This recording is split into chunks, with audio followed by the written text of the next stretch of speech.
Alright, we're in Kissimmee, Florida, leaving Tennessee, heading down there to the Mecum Auctions. Just left a little bit ago. It's crappy here. It's 28 degrees and we got snow in the forecast. They're talking about 6 inches of snow by the time I get out of here. And they're talking about cold temperatures in Florida, so I'm not getting out of it. But heading down, gonna go check out some cars. I got a bunch of work lined up. We'll see you in Kissimmee.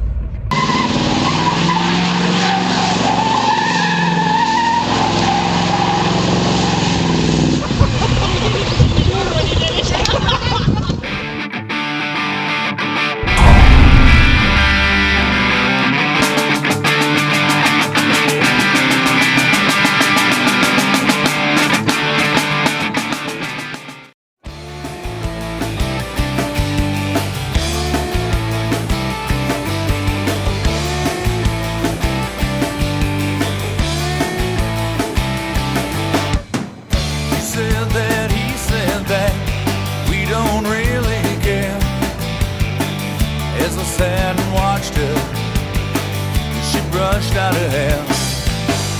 I don't know why it is that you feel this way. Alright guys, we're live here at Mecum Auctions Kissimmee. I'm going to be doing a video on the actual reality behind Kissimmee auctions. Everybody watching on TV that's never actually been here before, they're going to think that everything is a concourse grade car. Perfect cars, no rust, no issues, no problems whatsoever, and that's just not the truth. I'm just going to pick out a few select cars today and go over them and show you what the reality is. I'm not saying everything here is junk, but there's a lot of stuff here that people shouldn't be paying what they end up paying for these cars. They're just not the quality and the grade that they think they're getting. Follow along today as we go through some of these Kissimmee cars. They run anywhere from 5,000 to 7,000 cars through this auction block. There's going to be some turds in here, trust me, so I'm just going to show you a couple. Come on. This is one of the funnest things about Mecum Auctions, is walking up and going, hey, I got one of these in my garage. Used to have one of these in my garage, and I'd really love to have one of them. And if you sit in one spot long enough and listen closely, you can hear the old guys tell the young guys bullshit stories about how they used to grab rubber in fourth gear and they could hop a pop can with the front tire of their car, which we all know is not true, but sometimes it's fun listening to the old guys make shit up. I'm just walking up to this car and I want to show you what I see first off the bat. And let me just say, I know I'm being super picky, but those lines don't match up. That door gap is awful. But walking up to it from this side, all I can see is the dent in this door. And I can see the obvious Bondo in this door. I can see the obvious Bondo throughout. And once again, it's going to be hard to show, but they obviously Bondoed this rear body line and didn't get it correct. This car is a Bondo bucket, I can tell you that right now. And I am going to watch this to see what it goes for, because I know it's going to go expensive. The door just doesn't even remotely fit well.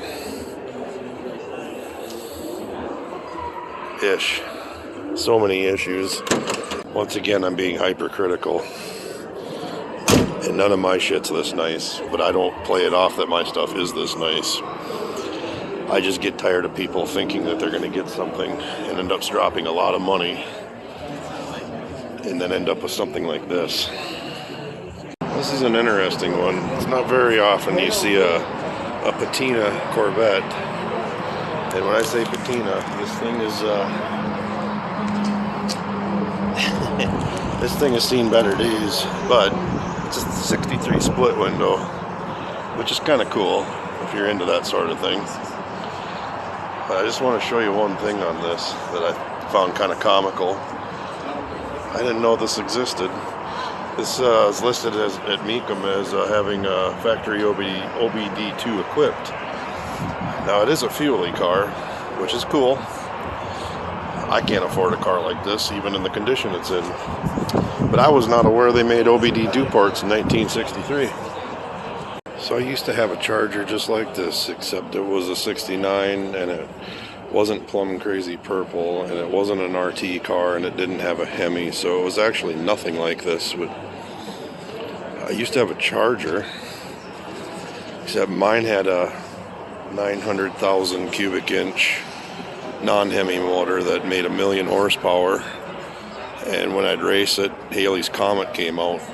So I'm just walking up to this. This is the bid goes on lot where cars have not sold, and I'm just checking this out. I bet 35 grand. We got a 78 TA. Why didn't it sell even at 35? Oh, you got a Chevy motor in it. An aluminum radiator that doesn't fit properly.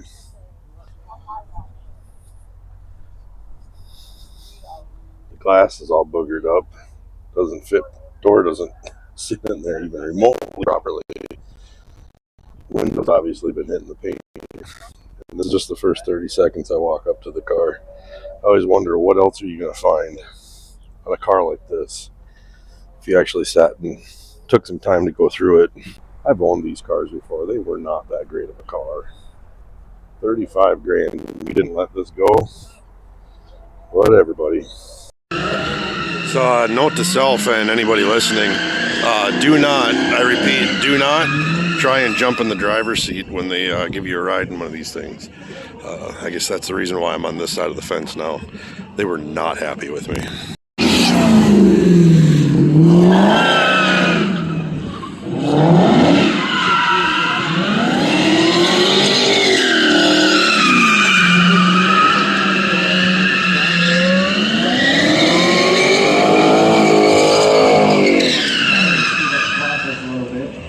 I mean, I don't know what the big deal is. I could have done that with my Beretta.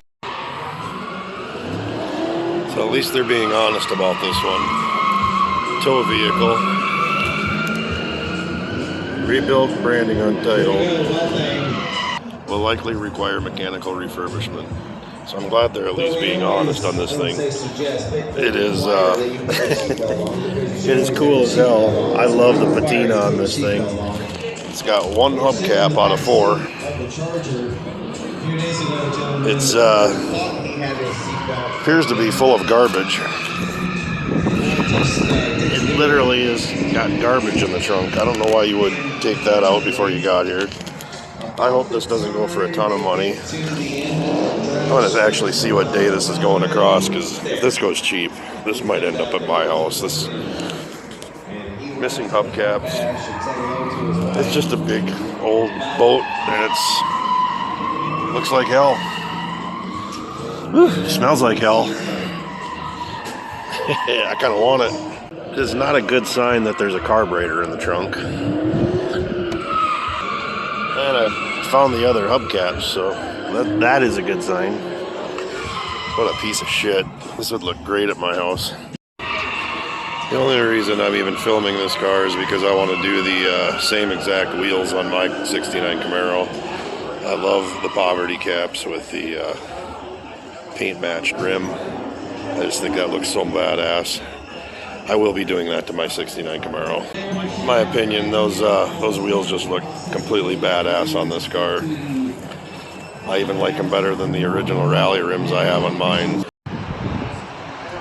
So on the opposite end of it, here's a beautiful build. We'll look and see what this actually goes for. They're predicting 150 to 175, but somebody put an LS3 in this thing. Beautiful work on the firewall. Really did a nice job. It's something that most people would be scared to drive after investing all this money. But here's a perfect example of a beautiful truck. Beautifully done.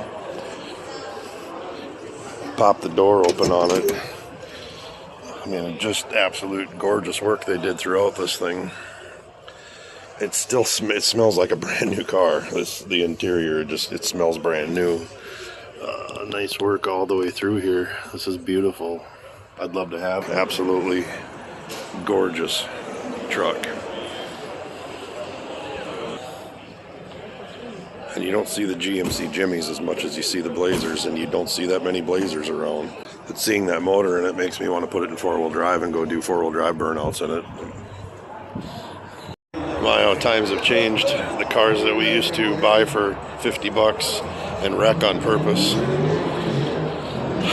are now at Mecum Auctions. and people are going nuts over it. It's taken me 5 minutes to be able to even do this much of a video on it because everybody keeps flocking to this damn Chevette. It's absolutely insane. Literally bought one of these for 50 bucks once and wrecked it on purpose. This looks like something I've owned once. Electrical tape falling down and wires coming out from underneath the dash. Random toggle switches and momentary switches. And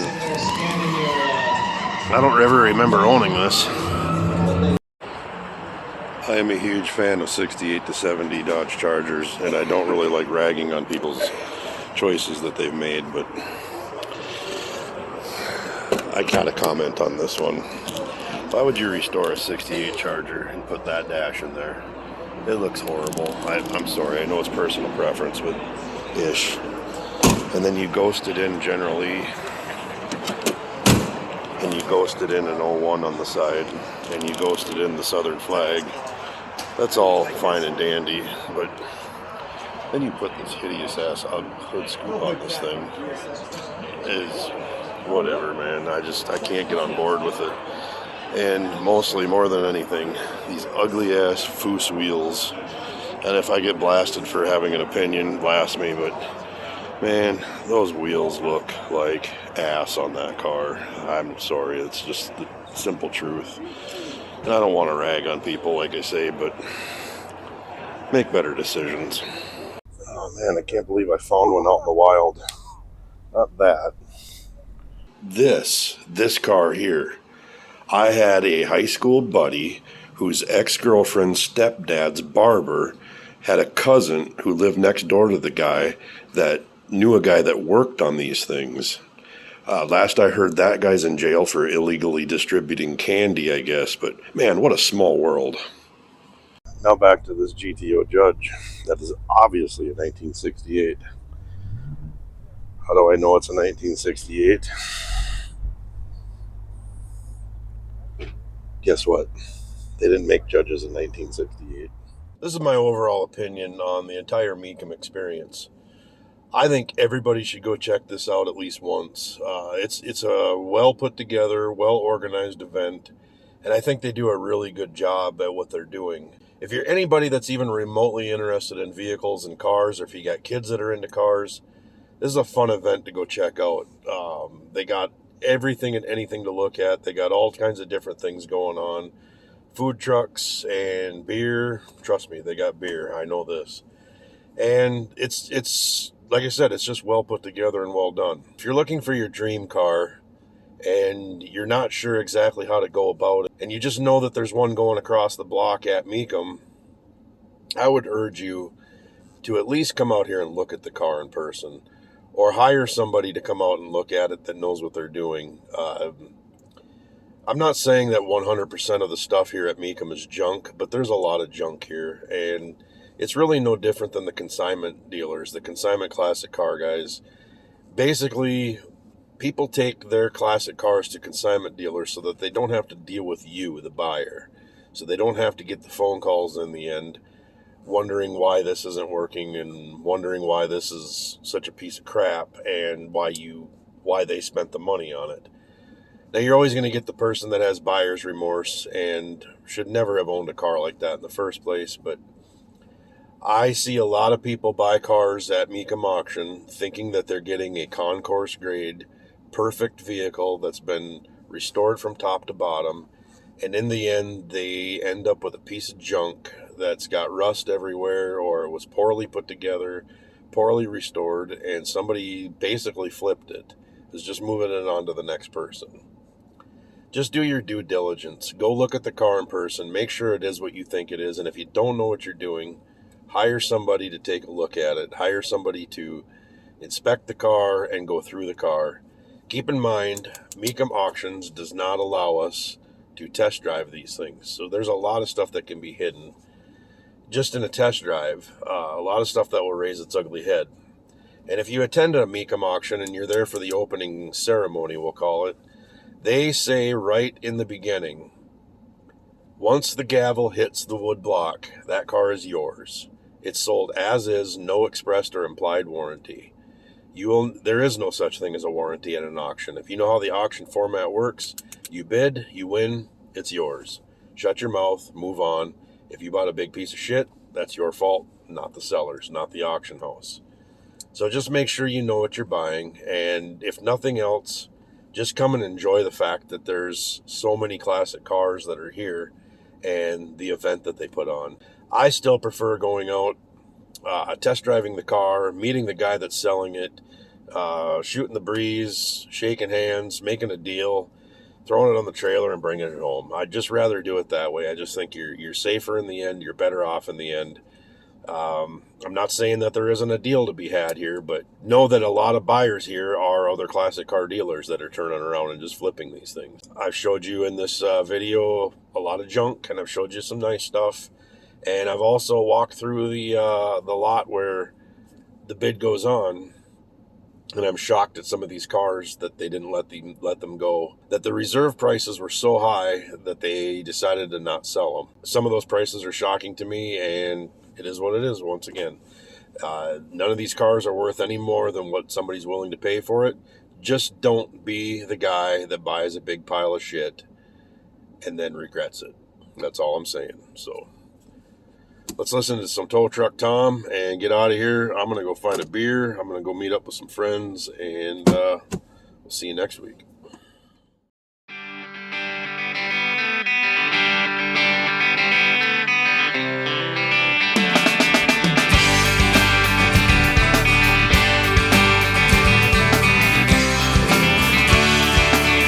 Don't try to understand me, you won't even comprehend it, and I don't need it.